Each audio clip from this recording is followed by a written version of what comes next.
नमस्कार दोस्तों, मैं उमाकांत स्वागत करता हूं आप सभी का यूके सर यूनिक शिक्षा में। दोस्तों, हमने जो है कुछ दिनों से कोई वीडियो अपलोड नहीं किया है, इसलिए मुझे खेद है क्योंकि बहुत ऐसे कुछ कारण हुए थे हमारे पास जिससे वजह से हम जो है वीडियो अपलोड नहीं कर पा रहे थे। तो दोस्तों, आज से जो है हम रेगुलर वीडियो जो है अपलोड करेंगे और जो है आपको डेली जो है कंटेंट मिलते रहेंगे। लेकिन दोस्तों, आपके लिए एक जो है खुशखबरी है। हम जो है ट्रिपल सी के 500 क्वेश्चन ऐसे क्वेश्चन लेके आए हैं जो कि आपके लिए काफ़ी इम्पोर्टेंट होने वाला है। अगर दोस्तों ये 500 क्वेश्चन आप तैयार कर लेते हैं, चाहे रट लें, चाहे इसको जिस तरह से आप याद कर लें, आपको ट्रिपल सी में कोई फेल नहीं कर सकता, ये मेरा दावा है। अगर आप इस क्वेश्चंस को तैयार कर लेते हैं तो ये सभी ऐसे अपडेट क्वेश्चंस हैं जो कि ट्रिपल सी में पूछे जाएंगे। तो हम जो है सभी से मिक्स करके जो है ऐसे 25-25 क्वेश्चंस करके जो है कुल मिला के 500 का हम सेट दे रहे हैं। और इस सेट में जो है अगर आप तैयार कर लेते हैं तो आपको कोई ट्रिपल सी में फेल नहीं कर पाएगा। तो आइए दोस्तों, शुरू करते हैं ये वीडियो। और यहाँ पर देखिए कुछ आसान से क्वेश्चंस हैं, बहुत डिफ़िकल्ट क्वेश्चंस नहीं दिए गए हैं। तो इस क्वेश्चन को शायद ये मेरी आशा है कि आप लोग जो है इस क्वेश्चन को ज़रूर तैयार करेंगे और ट्रिपल सी में हर एक बच्चा पास होगा। तो दोस्तों, यहाँ पर देखिए कहा गया है कि नेट बैंकिंग के दौरान सुरक्षा लेन देन करने के लिए निम्न में से किसका उपयोग किया जाता है। अगर हमें जो है ये पता है होना चाहिए कि अगर हम नेट बैंकिंग के द्वारा अगर सुरक्षित लेन देन करते हैं तो क्या होना चाहिए। क्विक रिस्पांस कोड होना चाहिए। पहला OTP है दोस्तों, तो OTP यानी कि वन टाइम पासवर्ड। दोस्तों, ये पासवर्ड क्या होता है, कुछ ही देर के लिए ही सीमित होता है और इसमें क्या होता है, ये 30 से 60 सेकंड तक होता है। अगर इसमें एक बार वो पासवर्ड नहीं डाला गया तो वो पासवर्ड दोबारा हम नहीं यूज़ कर सकते हैं क्योंकि वो पासवर्ड एक्सपायर हो जाता है। ये वन टाइम के लिए ही पासवर्ड होता है। अब इसमें दोस्तों पहला OTP हो गया, यानी कि वन टाइम पासवर्ड या वन टाइम पिन भी इसको कहते हैं। ये चीज़ भी आप तैयार करते रहना। और दूसरा दिया है क्विक जो है रिजल्ट कोड, यानी कि क्विक रिजल्ट कोड का मतलब होता है कि यानी कि क्विक रिजल्ट कोड। तो दोस्तों, ये क्विक रिस्पांस कोड होता है, क्विक रिजल्ट कोड नहीं होता है। तो ये चीज़ आप ध्यान देते रहिएगा कि क्विक रिस्पांस कोड होता है। और इसके बाद पिन नंबर कह रहा, तो पिन नंबर नहीं यहाँ पे काम करेगा क्योंकि पिन नंबर क्या होता है कि जो कुछ भी हम पिन डालते हैं उसका जो नंबर होता है वही पिन नंबर कहलाता है। इसके बाद देखिए नन है, तो इसमें जो सही आपका जवाब होगा तो ये हो जाएगा OTP दोस्तों, वन टाइम पिन या वन टाइम पासवर्ड हो जाएगा। तो इसको आप सही कर लेना। इसके बाद नेक्स्ट क्वेश्चन पे आते हैं। तो नेक्स्ट क्वेश्चन देखिए क्या कर रहा है, अधिकतर एंटीवायरस खालिस्तान यह के विरुद्ध कार्य करते हैं। यानी कि एंटीवायरस किसके विरुद्ध कार्य करते हैं, any virus except those in wireless communications applications. यानी कि इसका मतलब हुआ दोस्तों कि वायरलेस कम्युनिकेशन एप्लीकेशन में जो है छोड़कर किसी भी वायरस, ठीक है। तो इस तरह से जो है किसी भी वायरस। और इसके बाद क्या रहा, only those virus already known when the software is written. यानी कि केवल उन वायरस को जो सॉफ्टवेयर के लिखे जाने से पहले ज्ञात थे, यानी कि जो सॉफ्टवेयर लिखा गया है उसके पहले ज्ञात थे, उन सॉफ्टवेयर को कह रहा। फिर इसके बाद करा only those virus active on the जो है इंटरनेट एंड थॉट ईमेल। यानी कि जो है इसको कह सकते हैं केवल इंटरनेट और ईमेल द्वारा जो है सक्रिय वायरस को कहा गया है। और कह रहा है कि कोई भी वायरस, यानी कि एनी वायरस, यानी कि कोई भी वायरस। तो इस तरह से दोस्तों जो है ये आपका जो सही जवाब होगा ओनली दोज वायरस जो है already known when the software is written. यानी कि केवल उन वायरस को जो सॉफ्टवेयर के लिखे जाने से पहले ज्ञात थे उनको जो है, तो इस तरह से ये कर लेंगे। अब इसके बाद नेक्स्ट क्वेश्चन देखिए आ रहा है। नेक्स्ट क्वेश्चन में कह रहा कि डोमेन नेम सिस्टम यानी कि DNS। तो ये चीज़ ज़रूर जान देना कि डोमेन नेम सिस्टम DNS जो होता है उसका शॉर्ट फॉर्म होता है। ये शॉर्ट फॉर्म भी पूछा जा सकता है। एक मेल सर्वर को एक डोमेन के साथ जोड़ देता है जिसमें ATM सेवाएं प्रदान करने वाले होस्ट के डोमेन नाम वाले संसाधन रिकॉर्ड के साथ। यानी कि ये कह रहा कि जो डोमेन नेम होता है एक मेल सर्वर को एक डोमेन के साथ जोड़ देता है। और इसके बाद कह रहा है यहाँ दोस्तों थोड़ा सा गलत हो गया, डेटा हो गया है, तो इसको जो है जोड़ देता है ये है। और जिसमें एटीएम सेवाएं जो है यहाँ पे कह रहा कि एटीएम सेवाएं प्रदान करने वाले होस्ट के डोमेन के नाम वाले संसाधन रिकॉर्ड के साथ। यानी कि इसमें जो मेल होते हैं जो सेंड किए जाते हैं या जो मेल होते हैं ट्रांसफ़र किए जाते हैं और जो मेल होते हैं जो है ट्रांसपोर्ट किए जाते हैं या मेल एक्सचेंज किए जाते हैं तो किसके साथ जोड़ दिया जाता है वो चीज़ आपको बताना है। तो इसमें दोस्तों जो मेल एक्सचेंज किए जाते हैं उनके साथ जोड़ा जाता है। तो यहाँ पे जैसे ही हम कोई मेल एक जगह से दूसरे जगह पे एक्सचेंज करेंगे या एक मेल की जगह पे दूसरा मेल जब हम एक्सचेंज करेंगे तो उसमें डोमेन नेम दोस्तों जो है उसका बदल जाता है या जो है उसका रिकॉर्ड के साथ ही जो डोमेन नेम भी ट्रांसफ़र होता है। तो यहाँ पर जो है ये हमारा जो है मेल एक्सचेंज वाला जो है सही जवाब होगा।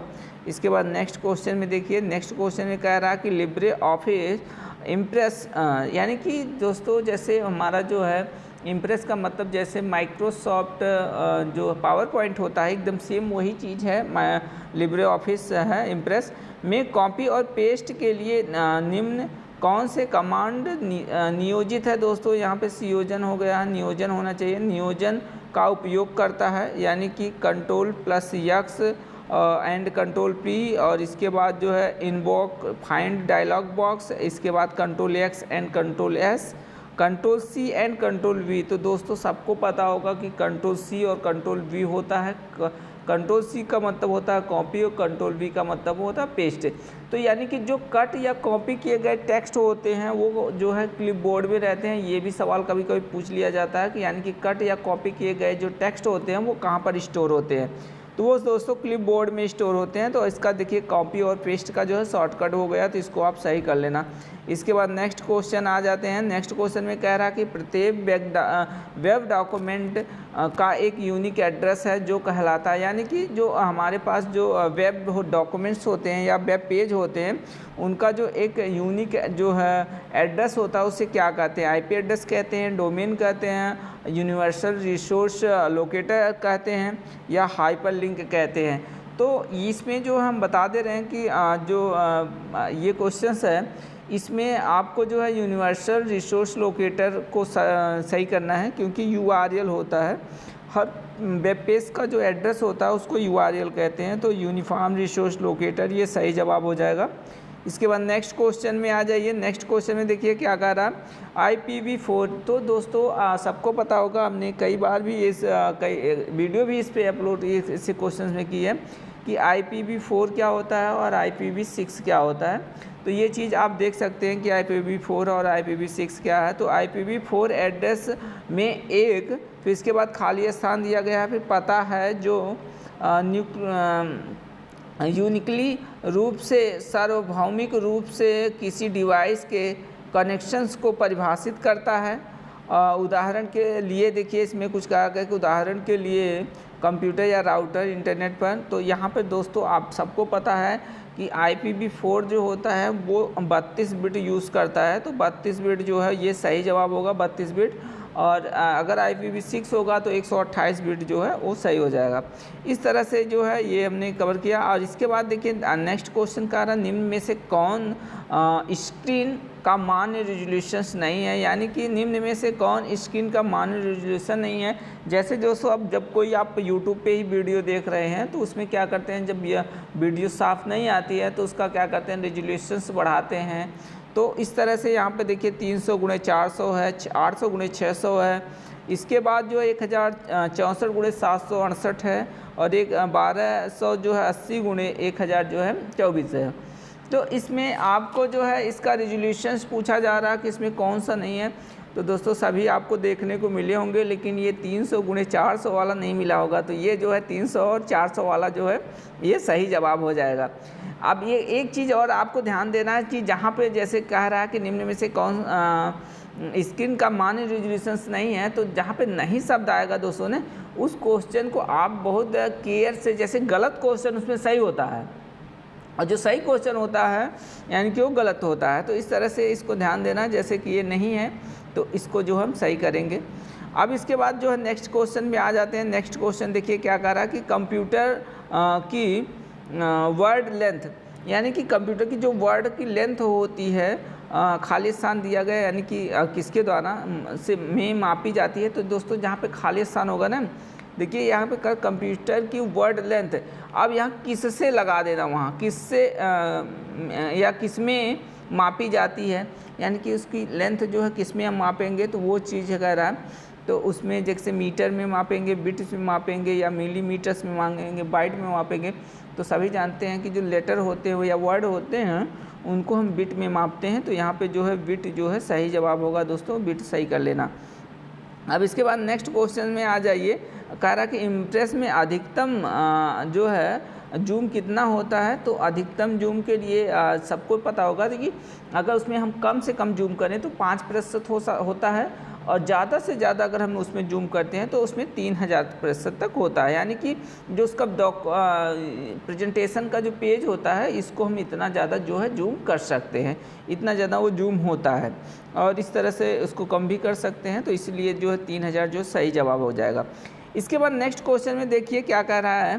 कह रहा कि ऐप के माध्यम से अनरिजर्व्ड टिकटिंग सिस्टम, यानी कि यूटीएस को कहते हैं अनरिजर्व्ड टिकटिंग सिस्टम। तो ये अनरिजर्व्ड टिकटिंग सिस्टम में लॉन्च किया गया, यानी कि कब लॉन्च किया गया, इसका मतलब कह रहा है कि इस ऐप के माध्यम से अनरिजर्व्ड टिकटिंग सिस्टम जो है कब लॉन्च किया गया, यानी कि कब से जो है टिकट बुक करना शुरू हुआ। तो इसमें देखिए कह रहा कि जनवरी 2018 दिया है, फरवरी 2019 दिया है, फिर इसके बाद जनवरी 2019 दिया है, इसमें न कोई नहीं दिया है। तो दोस्तों इसमें जो है ये हम बता देते हैं कि इसमें जो कोई नहीं वो जो है सही जवाब आपका, यानी कि नन ऑफ एबव। अब इसके बाद नेक्स्ट क्वेश्चन में आइए। नेक्स्ट क्वेश्चन देखिए क्या कह रहा कि इनमें से कौन एक ट्रांसमिशन मीडिया नहीं है। यानी कि ट्रांसमिशन मीडिया का मतलब होता है दोस्तों कि जिससे ट्रांसमिशंस होते हैं, यानी कि इसमें से कौन सा नहीं है ट्रांसमिशन मीडिया। तो उसको भी हम बता देते हैं कि जैसे कि माइक्रोवेव सिस्टम्स है, कोक्सियल केबल्स है, टेलीफोन लाइन है, मॉडेम है।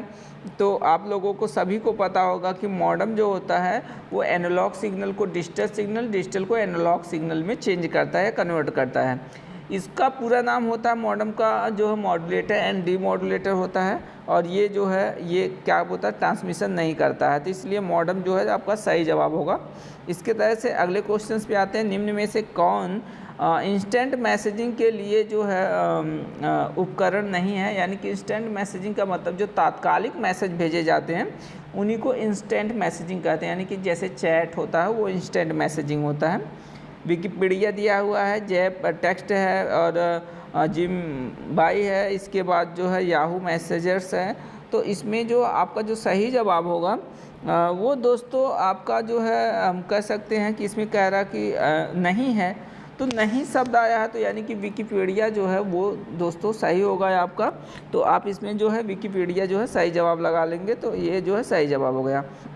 अब इसके बाद नेक्स्ट क्वेश्चन पे आते हैं। नेक्स्ट क्वेश्चन देखिए क्या कर रहा है। गणना और तुलना करने के लिए, और इसके बाद खाली स्थान दिया है, का उपयोग होता है। यानी कि इसमें जो ALU का है, यानी कि ALU का उपयोग होता है, मॉडेम का उपयोग होता है, कंट्रोल यूनिट का उपयोग होता है, और डिस्क यूनिट का उपयोग होता है। तो ALU दोस्तों अभी हमने बताया कि ये अर्थमेटिकल और लॉजिक यूनिट है, यानी कि अर्थमेटिक लॉजिक यूनिट।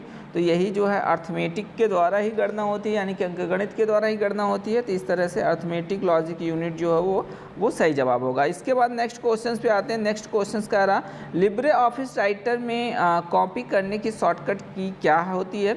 यानी कि अगर लिब्रे ऑफिस में हमको कॉपी करना है, तो चाहे लिब्रे ऑफिस हो चाहे MS ऑफिस हो, अगर हमको कॉपी करना है तो उसमें जो है उसको Ctrl+C से ही कॉपी किया जाता है। यानी Ctrl+V से पेस्ट होता है, Ctrl+C से कॉपी होता है। तो इस तरह से जो है इसका जो सही जवाब होगा वो होगा Ctrl+C। तो इस तरह से Ctrl+C सही जवाब हो जाएगा। इसके बाद नेक्स्ट क्वेश्चन पे आते हैं।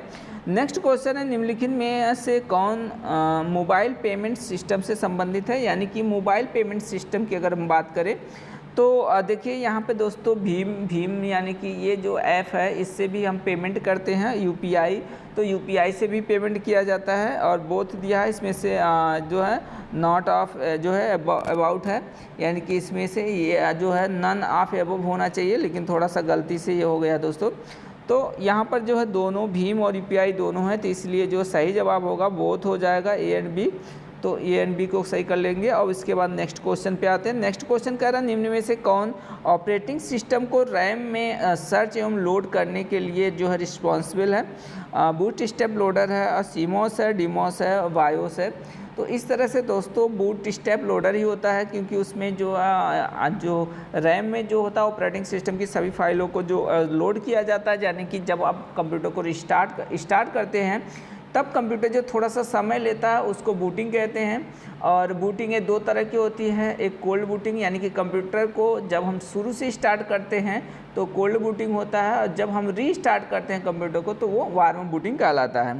और सीमॉस का होता है, यहाँ पे देखिए सीमॉस दिया है और इसके बाद बायोस दिया है, तो ये सब चीज़ें नहीं है दोस्तों। यहाँ पे जो है हम इसको जो है सही कर देंगे।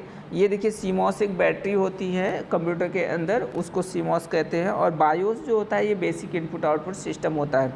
अब इस तरह से जो है यहाँ पर जो सही जवाब होगा बूट स्टेप लोडर हो जाएगा। और इसके बाद नेक्स्ट क्वेश्चन पे आते हैं। नेक्स्ट क्वेश्चन कह रहा है जब आप मैसेज को इनबॉक्स से डिलीट करते हैं तो क्या होता है, कि कह रहा है कि sender's name is deleted from your contact as well. इसके बाद it is moved to the deleted item folder, it is the immediately permanently deleted, it is move to holding area on the desktop और the start screen. तो इस तरह से यहाँ पर जो है ये पहले का मतलब हो जाए, जैसे कह रहा है the sender name is deleted your contact as well. इसका मतलब हुआ कि भेजे जाने वाले का नाम और अगर डिलीट हो गया, जैसे कोई भेजे जाने वाला है नाम डिलीट हो जाता है आपके कॉन्टैक्ट से, उसको कह रहा कि यानी कि जो भेजने वाला होता है उसका नाम जो है कॉन्टैक्ट से डिलीट हो जाता है। इसके बाद दूसरा कह रहा है कि यह जो है इसमें जो है डिलीटेड आइटम्स फोल्डर में पहुंच जाता है, यानी कि जो डिलीट वाला एक फ़ोल्डर होता है बना होता है जिसमें डिलीट किया हुआ पहुंचता है उसमें पहुंच जाता है। और यह कह रहा है कि हमेशा के लिए तुरंत डिलीट हो जाता है। या कह रहा है यह डेस्कटॉप के जो है होल्डिंग एरिया में पहुंच जाता है। तो इसका मतलब जो है दोस्तों ये जब हम डिलीट करते हैं तो ये इसमें क्या होता है, यह डिलीटेड फोल्डर में पहुंच जाता है, यानी कि एक फ़ोल्डर होता है जहां पे कुछ डिलीट किया गया हुआ पहुंच जाता है, जैसे कि रिसाइकल बिन कह सकते हो आप।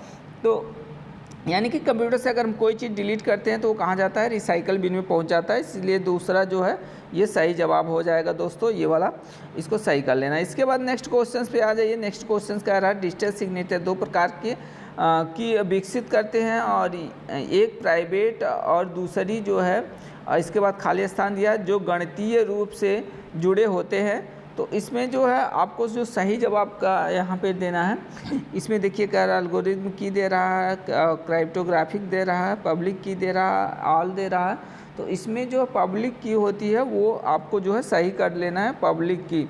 इसको जो हम क्वेश्चंस आगे जो है समझा भी देंगे। और इसके बाद नेक्स्ट क्वेश्चंस देखिए आइए। XML का पूर्ण अर्थ है, यानी कि XML का पूर्ण अर्थ क्या है, एक्सटेंसिबल। इसका मतलब होता है दोस्तों एक्सटेंसिबल और जो है मार्कअप लैंग्वेज, यानी कि एक्सटेंसिबल मार्कअप लैंग्वेज जो है तीसरा जो है, इसलिए तीसरा जो है ये आपका सही जवाब हो जाएगा। इस तरह से जो है अगले क्वेश्चन पे हम आते हैं। अगला क्वेश्चन देखिए कह रहा है कि कौन सी तकनीक इंसानों की तरह प्रक्रिया जो है करती है। तो आप सभी को पता हुआ है कि मतलब ऐसे जो इंसान के अंदर कोई कृत्रिम बुद्धिमत्ता बना करके इंसान की तरह से कोई डिवाइस बनाई जाए वही काम करती है। तो यहाँ बिग डेटा एनालिटिक्स कह रहा है, आर्टिफिशियल इंटेलिजेंसी कह रहा है, वर्चुअल रियलिटी कह रहा है, नन कह रहा है। तो आपको आर्टिफिशियल इंटेलिजेंसी आपको सही कर लेना है कि आर्टिफिशियल इंटेलिजेंसी जो है ये इंसानों की तरह से जो कार्य करती है, और ये तो हमारा हो जाएगा आर्टिफिशियल इंटेलिजेंसी यानी कि कृत्रिम बुद्धिमत्ता।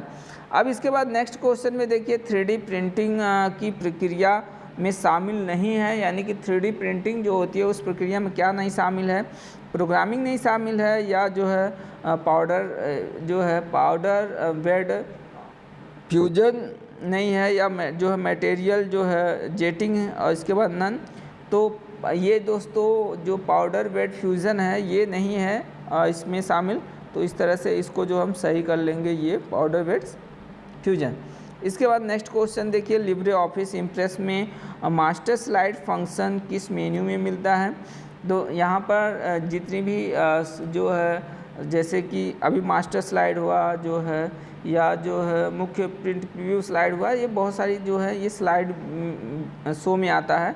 तो स्लाइड शो जब ऐसे हम करेंगे वहाँ पे जो है मास्टर स्लाइड वगैरह मिलेगा, आप इसको देख भी सकते हैं। तो इस तरह से यहाँ पे जो है स्लाइड शो जो है आपका सही जवाब होगा, इसको सही कर लेना है। नेक्स्ट क्वेश्चन देखिए, कह रहा है कि निम्न में से कौन सा पहला वेब ब्राउज़र के रूप में माना जाता है। यहाँ पे मन हो गया है दोस्तों, तो इसको सही कर लेना है। माना जाता है, इसमें नेक्सस है, इंटरनेट एक्सप्लोरर है, नेटस्केप नेविगेटर है, और इसके बाद जो है मोजाविक है। तो यहाँ पर दोस्तों आपको जो है इंटरनेट एक्सप्लोरर को जो है सही कर लेना है कि इसमें पहला जो है वेब ब्राउज़र के रूप में इंटरनेट एक्सप्लोरर, ये बहुत ज़्यादा भी प्रयोग होता है इंटरनेट एक्सप्लोरर, तो इसको जो है सही कर लेना इंटरनेट एक्सप्लोरर को। इसके बाद नेक्स्ट क्वेश्चन पे आ जाते हैं। नेक्स्ट क्वेश्चन देखिए, कह रहा है MDA का पूर्ण अर्थ क्या होता है। मेल डिलीवरी एजेंट्स होता है, मेल डिसमिनेशंस एजेंट्स होता है, या मेल जो है डिपार्चर एजेंट होता है, या मेल डिस्पैच जो है एश्योरेंस होता है। तो इसमें जो आपको जो है मेल डिलीवरी एजेंट्स, कई बार आप लोगों ने सुना होगा कि इसका जो है MDA का जो होता है मेल डिलीवरी एजेंट्स होता है, तो इसलिए मेल डिलीवरी एजेंट्स को सही कर लेंगे। इसके बाद नेक्स्ट क्वेश्चन पे आते हैं। कैल्क में कितने जो है रो और कॉलम्स होते हैं। तो देखिए, अगर ये हमारा जो है एक्सेल का होता है तो उसमें 10,48,576 रो होते हैं और 65,536 जो है वो कॉलम होते हैं। और लेकिन यहाँ पर जो है इसमें 10,48,576 रो होता है और 1,024 जो है वो कॉलम होता है। तो यहाँ पर देखिए दोस्तों, यहाँ पे ये दूसरा जो है नहीं सही होगा, क्योंकि पहले हमको रो जानना है, फिर दूसरे नंबर पे कॉलम जानना है। तो यहाँ जो 1,024 है, 10,48,576 है, ये गलत है, क्योंकि ये पहले रो होना चाहिए फिर कॉलम होना चाहिए। इस तरह से जो है पहला जो इसमें होगा वो सही जवाब होगा, पहला वाला।